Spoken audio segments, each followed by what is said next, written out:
नमस्कार दोस्तों, स्वागत है आप सभी का विजडम पॉइंट पर। दोस्तों, हम देख रहे हैं हिंदी साहित्य से संबंधित एक महत्वपूर्ण श्रृंखला जो कि आधारित है घटना चक्र पर। दोस्तों, घटना चक्र पर आधारित ये प्रश्नोत्तरी आपके आगामी परीक्षाओं की दृष्टि से बहुत ही महत्वपूर्ण है। तो आप सभी से निवेदन है कि अगर अभी तक आपने मेरे चैनल को सब्सक्राइब नहीं किया है तो प्लीज़ मेरे चैनल को सब्सक्राइब कर लें, और अगर मेरे वीडियोज़ आपको पसंद आते हैं तो उन्हें लाइक और शेयर भी ज़रूर करें। धन्यवाद दोस्तों। हम देख रहे हैं हिंदी की प्रमुख रचनाएं और उनके रचनाकार। इस क्रम में आज हम देखेंगे रचनाएं और रचनाकार से संबंधित कुछ अन्य महत्वपूर्ण प्रश्नों को। आज का पहला प्रश्न है, मगध कविता संग्रह के रचयिता हैं। मगध कविता संग्रह के रचयिता का नाम आपको बताना है। ऑप्शन है अशोक वाजपेयी, श्रीकांत वर्मा, मोहन राकेश, रघुवीर सहाय। तो इस प्रश्न का सही उत्तर हो जाएगा मगध कविता संग्रह है श्रीकांत वर्मा जी का। इनका एक अन्य कविता संग्रह भी है जिसका नाम है जलसा घर, और वो भी काफ़ी लोकप्रिय कविता संग्रह रहा है श्रीकांत वर्मा जी का। तो इस प्रश्न का सही उत्तर है ऑप्शन बी, श्रीकांत वर्मा। अगला प्रश्न है, शेखर जोशी की रचना इनमें से कौन सी है। शेखर जोशी की रचना इसमें से बतानी है आपको कौन सी है। ऑप्शन है मकान, हत्यारे, कोसी का घटवार या इनमें से कोई नहीं। तो इस प्रश्न का सही उत्तर हो जाएगा शेखर जोशी की रचना है कोसी का घटवार। ऑप्शन सी इस प्रश्न का सही उत्तर हो जाएगा। और ये बहुत ही अच्छी प्रेम कहानी है, बहुत ही मार्मिक वर्णन शेखर जोशी जी ने किया है कोसी का घटवार में, और मैंने पढ़ा था, मुझे बहुत अच्छी लगी ये कहानी। आपसे निवेदन है आप भी पढ़िए, शेखर जोशी जी की कहानियाँ वाकई में बहुत अच्छी हैं। अगला प्रश्न देखिए, इस प्रश्न की व्याख्या देख लेते हैं। शेखर जोशी की रचना कोसी का घटवार है। इनकी अन्य प्रमुख रचनाएं हैं साथ के लोग, हलवाहा, नौरंगी बीमार है, मेरा पहाड़, प्रतिनिधि कहानियाँ, एक पेड़ की याद आदि। अगला प्रश्न है, राजस्थानी भाषा और साहित्य पुस्तक के लेखक कौन हैं। ऑप्शन है मोनिजिन विजय, मोतीलाल मनेरिया, टीकम सिंह तोमर या पंडित गौरी शंकर हीराचंद ओझा। तो इस प्रश्न का सही उत्तर है ऑप्शन बी, राजस्थानी भाषा और साहित्य पुस्तक के लेखक का नाम है मोतीलाल मनेरिया। ऑप्शन बी, राजस्थानी भाषा और साहित्य पुस्तक के लेखक मोतीलाल मनेरिया हैं। इसमें मारवाड़ी गद्य का जो नमूना लिया गया है उसमें रहता के लिए रैव, तो हमारा के लिए मारा, हमारा या म्याहरा के लिए मारा, काड़ के लिए कांड आदि रूप मिलते हैं। अगला प्रश्न है, निम्नलिखित में से कौन सा काव्य ग्रंथ नहीं है। इनमें से कौन सी रचना है जो काव्य ग्रंथ नहीं है, आपको बताना है। ऑप्शन है वैदेही वनवास, पथिक, भारत भारती या रसज्ञ रंजन। तो इसमें जो रसज्ञ रंजन है ये रचना है महावीर प्रसाद द्विवेदी जी की, और ये निबंध संग्रह है, ये काव्य ग्रंथ नहीं है। तो इस प्रश्न का सही उत्तर हो जाएगा ऑप्शन सी, रसज्ञ रंजन महावीर प्रसाद द्विवेदी जी का निबंध संग्रह है। पथिक राम नरेश त्रिपाठी जी की रचना है।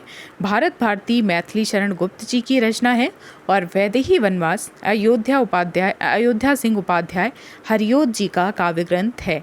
अगला प्रश्न है, काव्य मंजूषा के लेखक कौन हैं। काव्य मंजूषा के रचयिता कौन हैं, आपको बताना है। ऑप्शन है बाल मुकुंद भट्ट, प्रताप नारायण मिश्र, महावीर प्रसाद द्विवेदी या मैथिली शरण गुप्त। तो इस प्रश्न का सही उत्तर हो जाएगा काव्य मंजूषा के रचयिता हैं महावीर प्रसाद द्विवेदी जी। ऑप्शन सी इस प्रश्न का सही उत्तर हो जाएगा। काव्य मंजूषा, काव्य कुब्ज, अबला विलाप, कविता कलाप आदि महावीर प्रसाद द्विवेदी के पद्य ग्रंथ हैं। देवी दत्त शुक्ल द्वारा इनके समस्त कृतित्व को द्विवेदी काव्यमाला में संग्रहित कर दिया गया है। अगला प्रश्न है, शंभूक वध के रचनाकार कौन है। शंभूक वध के रचनाकार का नाम आपको बताना है। ऑप्शन है धर्मवीर भारती, जगदीश गुप्त, भारत भूषण अग्रवाल या प्रभाकर माचवे। तो इस प्रश्न का सही उत्तर है शंभूक वध रचना है जगदीश गुप्त जी की। ऑप्शन बी इस प्रश्न का सही उत्तर हो जाएगा। शंभुबद्ध राम कथा से संबंधित जगदीश गुप्त की एक चर्चित रचना है। शंभु एक शूद्र हैं जो तपस्या करने के कारण राम के द्वारा मारे जाते हैं। शंभु दलित विमर्श का एक उत्कृष्ट काव्य है। रीति काव्य संग्रह नौधा और त्रयी गुप्त जी की संपादित रचनाएं हैं। नौधा में जगदीश गुप्त अज्ञेय के साथ मिलकर 9 कवियों की रचनाओं का संकलन प्रस्तुत करते हैं। तो ध्यान दीजिएगा, कभी अगर प्रश्न बने कि नौधा में जगदीश गुप्त जी ने किसके साथ मिलकर 9 कवियों की रचनाओं का संकलन प्रस्तुत किया था, तो अज्ञेय जी ध्यान रखिएगा। और अज्ञेय जी ने तार सप्तक प्रस्तुत किया था, ये तो आपको पता ही होगा। त्रयी शीर्षक से जगदीश गुप्त जी ने 3 संकलन युवा कवियों से संबंधित प्रकाशित हुए। गुप्त जी की रचना जयंत पौराणिक कथानक के आधार पर रचा गया एक खंड काव्य है। अगला प्रश्न है, गोरखवाणी नामक पुस्तक के संपादक कौन हैं? आपको बताना है कि गोरखवाणी नामक पुस्तक के संपादक कौन हैं। ऑप्शन है हजारी प्रसाद द्विवेदी, डॉक्टर भागीरथ मिश्र, डॉक्टर पीताम्बर दत्त बड़थवाल या इनमें से कोई नहीं। तो गोरखवाणी नामक जो पुस्तक है उसके संपादक का नाम है डॉक्टर पीताम्बर दत्त बड़थवाल। ऑप्शन सी इस प्रश्न का सही उत्तर हो जाएगा। डॉक्टर पीताम्बर दत्त बड़थवाल ने गोरखनाथ की रचनाओं का संकलन व संपादन अपनी कृति गोरखवाणी में किया है। वे हिंदी में डीलिट की उपाधि प्राप्त करने वाले शोधार्थी थे। बाल्यकाल में अंबर नाम से कविता रचते थे। हिलमैन नामक अंग्रेजी पत्रिका का भी उन्होंने संपादन किया। अगला प्रश्न है, उत्तरी भारत की संत परंपरा के लेखक कौन हैं? उत्तरी भारत की संत परंपरा के लेखक का नाम आपको बताना है। आपके सामने ऑप्शन है हजारी प्रसाद द्विवेदी, परशुराम चतुर्वेदी, पीताम्बर दत्त बड़थवाल या रामस्वरूप चतुर्वेदी। तो इस प्रश्न का सही उत्तर हो जाएगा ऑप्शन बी, उत्तरी भारत की संत परंपरा के लेखक हैं परशुराम चतुर्वेदी। उत्तरी भारत की संत परंपरा के लेखक परशुराम चतुर्वेदी हैं। आचार्य हजारी प्रसाद द्विवेदी को चिन्मुखी मानवता के अन्वेषक के रूप में जाना जाता है। इनके आलोचना ग्रंथ निम्नलिखित हैं। सूर साहित्य, हिंदी साहित्य की भूमिका, कबीर, हिंदी साहित्य का आदिकाल, सहज साधना, कालिदास की लालित्य योजना, मध्यकालीन बोध का स्वरूप। रामस्वरूप चतुर्वेदी के कुछ महत्वपूर्ण आलोचनात्मक ग्रंथ हैं। हिंदी नवलेखन, कामायनी का पुनर्मूल्यांकन, मध्यकालीन हिंदी काव्य भाषा, इतिहास और आलोचक दृष्टि, हिंदी साहित्य और संवेदना का विकास, भक्ति काव्य यात्रा इत्यादि। अगला प्रश्न है, एकलव्य नामक कृति के लेखक कौन हैं? एकलव्य नामक जो कृति है उसके लेखक का नाम आपको बताना है। ऑप्शन है भगवती चरण वर्मा, राम कुमार वर्मा, नंद दुलारे वाजपेयी या इनमें से कोई नहीं। तो इस प्रश्न का सही उत्तर है एकलव्य नामक कृति के लेखक हैं राम कुमार वर्मा। ऑप्शन बी इस प्रश्न का राइट आंसर हो जाएगा। इस प्रश्न की व्याख्या देखते हैं। एकलव्य नामक काव्य कृति के लेखक राम कुमार वर्मा हैं। इनकी अन्य काव्य कृतियाँ हैं उत्तरायण, ओ अहल्या आदि। इनके प्रमुख एकांकी संग्रह हैं पृथ्वीराज की आँखें, रेशमी टाई, चारुमित्रा, विभूति, सप्तकिरण, रूप रंग, रजत रश्मि, दीपदान, ऋतुराज, रिमझिम, इंद्रधनुष, पांचजन्य, कौमुदी महोत्सव, मयूरपंख, जूही के फूल आदि। अगला प्रश्न है, अंगद पैज की रचना किसने की है? अंगद पैज की रचना किसने की है आपको बताना है। ये रचना किसकी है? ऑप्शन है नाभादास, धरणीदास, ईश्वरदास या मलूकदास। तो अंगद पैज नाम की जो रचना है वो ईश्वरदास जी की है। ऑप्शन सी इस प्रश्न का सही उत्तर हो जाएगा। ईश्वरदास जी ने अंगद पैज और भरत मिलाप की रचना की है। अगला प्रश्न है, कवितावली किसकी रचना है? कवितावली किसकी रचना है आपको बताना है। ऑप्शन है लालदास, रामप्रिया शरण, रामचरण दास या मधुसूदन दास। कवितावली किसकी रचना है? इस प्रश्न का सही उत्तर है, आप जानते हैं कि कवितावली तुलसीदास जी की भी रचना है और यहाँ ऑप्शन में तुलसीदास जी नहीं है। कवितावली नाम से एक दूसरी रचना भी है जिसके रचयिता का नाम है रामचरण दास। ऑप्शन सी इस प्रश्न का सही उत्तर हो जाएगा। कवितावली रामचरण दास की कृति है। कवितावली को बहुत से पुराने हस्तलेखों में कवित्त रामायण और कवितावली रामायण की भी संज्ञा दी गई है। कवित्त रामायण संज्ञा चंद, लाला मंगलदास, लाल कवि सेनापति, हरिदास के रामकथा संबंधी हस्तलेखों को भी दी गई है। कवितावली नाम के हस्तलेख जनकराज, किशोरी शरण, दूलन दास, परमेश्वरी दास, सरयू दास और सहजराम के भी प्राप्त हुए हैं। अगला प्रश्न है, कौन सी कृति भारतेंदु हरिश्चंद्र की नहीं है? आपको बताना है कि इनमें से कौन सी कृति ऐसी है जो भारतेंदु हरिश्चंद्र की नहीं है। ऑप्शन है भारत हरण, भारत दूरदशा, अंधेर नगरी या वैदिक हिंसा हिंसा ना भवति। तो इनमें से जो भारतेंदु हरिश्चंद्र की रचना नहीं है वो है भारत हरण। ऑप्शन ए इस प्रश्न का सही उत्तर हो जाएगा। भारत हरण कृति भारतेंदु हरिश्चंद्र की नहीं है बल्कि ये देवकी नंदन त्रिपाठी की है। शेष रचनाएं भारतेंदु हरिश्चंद्र जी की हैं। अगला प्रश्न है, इनमें से कौन सी भारतेंदु की रचना नहीं है? आपको बताना है इनमें से कौन सी भारतेंदु की रचना नहीं है। ऑप्शन है वैदिक हिंसा हिंसा ना भवति, विषस्य विष औषधम, बादशाह दर्पण और पद्मावती। तो आप जानते हैं कि इसमें जो पद्मावती रचना है ये है जायसी जी की। शेष रचनाएं भारतेंदु जी की हैं। अगला प्रश्न है, श्रीधर पाठक द्वारा रचित नहीं है। इनमें से कौन सी ऐसी रचना है जो श्रीधर पाठक की नहीं है? ऑप्शन है जॉर्ज वंदना, भारतोत्थान, बाल विधवा या वैदेही वनवास। तो आप जानते हैं कि वैदेही वनवास वो अयोध्या सिंह उपाध्याय हरिऔध की रचना है। शेष रचनाएं श्रीधर पाठक जी की हैं। अगला प्रश्न है, पृथ्वी कल्प किसकी रचना है? पृथ्वी कल्प किसकी रचना है आपको बताना है। ऑप्शन है भवानी प्रसाद मिश्र, गिरजा कुमार माथुर, मुक्तिबोध या धर्मवीर भारती। तो इस प्रश्न का सही उत्तर हो जाएगा पृथ्वी कल्प रचना है गिरजा कुमार माथुर जी की। ऑप्शन बी इस प्रश्न का सही उत्तर हो जाएगा। पृथ्वी कल्प गिरजा कुमार माथुर की रचना है। इनके अन्य काव्य संग्रह हैं मंजीर, नाश और निर्माण, धूप के धान, शिलापंख चमकीले, मुझे और अभी कुछ कहना है, भीतरी नदी की यात्रा। अन्य महत्वपूर्ण तथ्य हैं, गिरजा कुमार माथुर का पहला काव्य संग्रह है मंजीर जिसका प्रकाशन वर्ष है 1941 ईस्वी। रामविलास शर्मा के शब्दों में उनका किशोर मन ना वयस्क होता है ना प्रौढ़, वार्धक्य तो दूर की बात है। माथुर जी को वक्त के सामने कविता संग्रह के लिए साहित्य अकादमी पुरस्कार तथा के बिरला फाउंडेशन द्वारा व्यास सम्मान प्रदान किया गया। अगला प्रश्न है, निम्नलिखित में से कौन गिरजा कुमार माथुर की कृति नहीं है? इनमें से कौन सी कृति ऐसी है जो गिरजा कुमार माथुर की नहीं है? आपको बताना है। ऑप्शन है नाश और निर्माण, धूप के धान, पृथ्वी कल्प या चांद का मुंह टेढ़ा है। तो इस प्रश्न का सही उत्तर हो जाएगा गिरजा कुमार माथुर की कृति नहीं है, चांद का मुंह टेढ़ा है। Option D. आप जानते हैं कि चांद का मुंह टेढ़ा है ये मुक्तिबोध जी की रचना है। इसी चांद का मुंह टेढ़ा है काव्य संग्रह में अंधेरे में कविता भी संग्रहित है।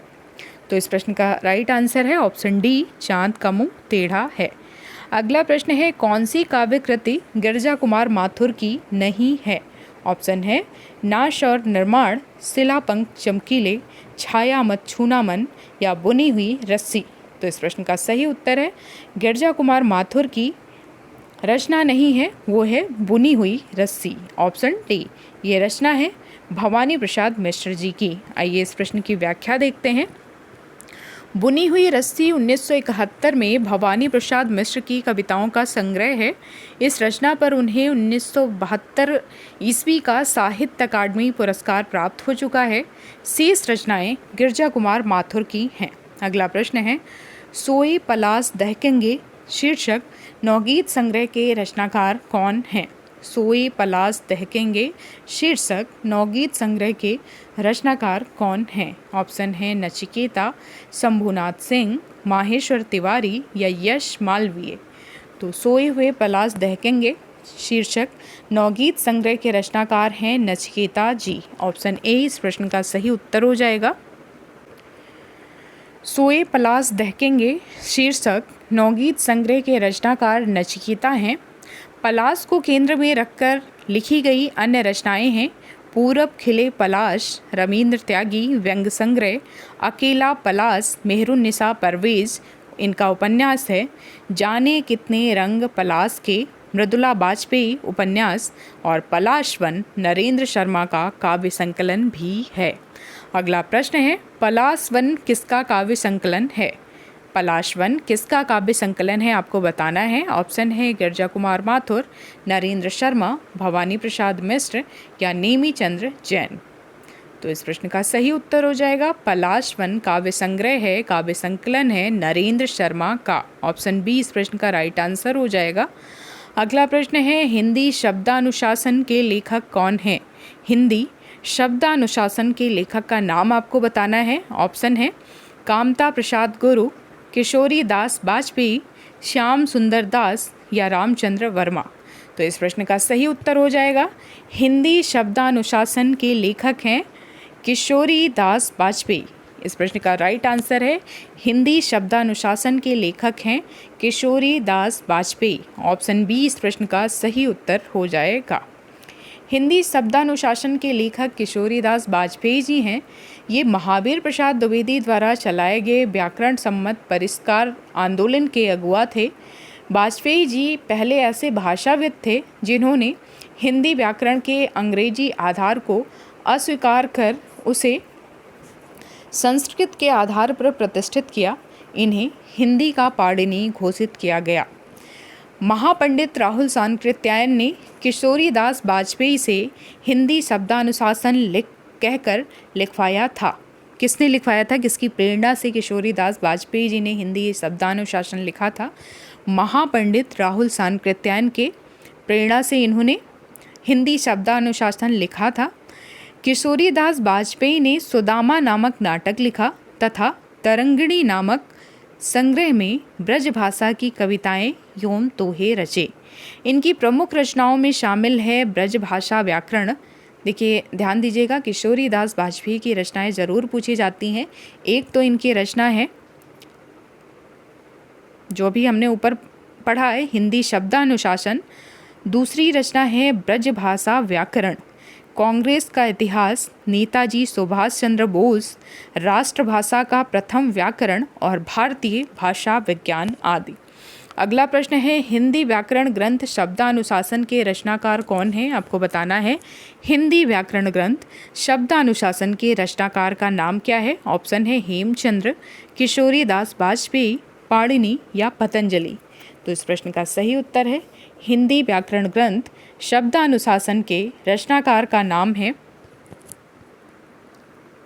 किशोरी दास बाजपेयी। हिंदी शब्दानुशासन किशोरी दास बाजपेयी। हिंदी का पाणिनि किसे कहा जाता है? आपको बताना है हिंदी का पाणिनि किसे कहा जाता है? ऑप्शन है कामता प्रसाद गुरु, रामचंद्र वर्मा, भोलानाथ तिवारी या किशोरी दास बाजपेयी। तो हिंदी का पाणिनि कहा जाता है किशोरी दास बाजपेयी जी को, जिनकी रचनाएं हैं हिंदी शब्दानुशासन, ब्रज भाषा का व्याकरण आदि। अगला प्रश्न है हिंदी भाषा का सर्वप्रथम व्याकरण नागरी प्रचारणी सभा काशी की देखरेख में लिखा गया जिसका नाम था हिंदी व्याकरण। इसके लेखक कौन थे? हिंदी भाषा का सर्वप्रथम व्याकरण नागरी प्रचारणी सभा काशी की देखरेख में लिखा गया जिसका नाम था हिंदी व्याकरण, और इसके लेखक कौन थे? आपके सामने ऑप्शन है, बहुत ही इंपॉर्टेंट क्वेश्चन है ये। किशोरी दास बाजपेयी, कामता प्रसाद गुरु, हरदेव बाहरी या पृथ्वीनाथ पांडे। तो इस प्रश्न का सही उत्तर है हिंदी व्याकरण नाम का जो हिंदी का सर्वप्रथम व्याकरण ग्रंथ है वो लिखा था कामता प्रसाद गुरु ने। ऑप्शन बी इस प्रश्न का सही उत्तर हो जाएगा। हिंदी भाषा का सर्वप्रथम व्याकरण नागरी प्रचारणी सभा काशी की देखरेख में लिखा गया, जिसका नाम हिंदी व्याकरण था। इस व्याकरण ग्रंथ के लेखक कामता प्रसाद गुरु थे। इनकी ख्याति इसी रचना के कारण ज़्यादा हुई। यह हिंदी भाषा का सबसे बड़ा और प्रामाणिक व्याकरण माना जाता है। कामता प्रसाद गुरु की अन्य रचनाओं में सत्य, प्रेम, पार्वती और यशोदा, भौमासुरवध, विनय पचासा, पद्म पुष्पावली, सुदर्शन तथा हिंदुस्तानी शिष्टाचार आदि विशेष रूप से उल्लेखनीय हैं। अगला प्रश्न है, प्रेमचंद सामंत का मुंशी पुस्तक के लेखक कौन हैं? प्रेमचंद सामंत का मुंशी पुस्तक के लेखक कौन हैं? ऑप्शन है डॉक्टर धर्मवीर, विवेकी राय, मुद्रा राक्षस या प्रेमचंद। तो इस प्रश्न का सही उत्तर है डॉक्टर धर्मवीर, जो कि एक दलित साहित्य के बड़े लेखक माने जाते हैं। इन्होंने प्रेमचंद सामंत का मुंशी नामक रचना की है। इस पुस्तक के लेखक हैं डॉक्टर धर्मवीर। डॉक्टर धर्मवीर ने दलित दृष्टि से प्रेमचंद्र साहित्य का मूल्यांकन करते हुए प्रेमचंद सामंत का मुंशी व प्रेमचंद्र की नीली आँखें नाम से पुस्तकें लिखी हैं। हिंदी साहित्य व आलोचना में प्रेमचंद्र को प्रतिष्ठित करने का श्रेय डॉक्टर रामविलास शर्मा को दिया जाता है। उन्होंने प्रेमचंद्र पर 2 प्रमुख किताबें लिखी हैं, प्रेमचंद और प्रेमचंद का युग। प्रेमचंद्र के पत्रों को सहेजने का काम अमृत राय और मदन गोपाल ने किया है। कमल किशोर गोयनका ने प्रेमचंद के जीवन के कमजोर पक्षों को उजागर करने के साथ साथ प्रेमचंद का अप्राप्य साहित्य व प्रेमचंद विश्वकोश का संपादन किया है। तो दोस्तों, ये था हमारा आज का वीडियो। उम्मीद करती हूँ कि आपको पसंद आया होगा। मिलते हैं अपने अगले वीडियो में, तब तक के लिए नमस्कार।